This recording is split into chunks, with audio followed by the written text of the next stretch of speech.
আসসালামু আলাইকুম রহমতুল্লাহি ওয়া বারাকাতুহু। প্রিয় দেশবাসী, আজকে কুষ্টিয়া ৭৭-৩ সদর আসনের মনোনয়নপত্র ঘোষণা দেওয়া হয়েছে।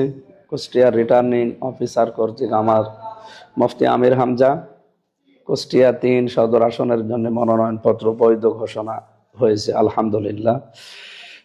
এই সম্পর্কে যারা দায়িত্ব ছিল, রিটার্নিং অফিসার সহ যারা সংশ্লিষ্ট কর্তৃপক্ষকে আমরা ধন্যবাদ জানাচ্ছি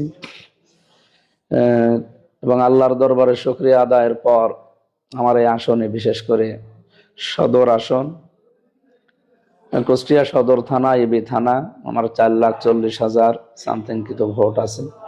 সমস্ত ভোটারদেরকে আমি আন্তরিক শুভেচ্ছা এবং সালাম জানাচ্ছি, আর আপনাদের সমর্থন এবং দোয়া কামনা করছি। সবাইকে সাথে নিয়ে অংশগ্রহণমূলক এবং প্রতিযোগিতামূলক নির্বাচন আমরা সামনে আশা করছি।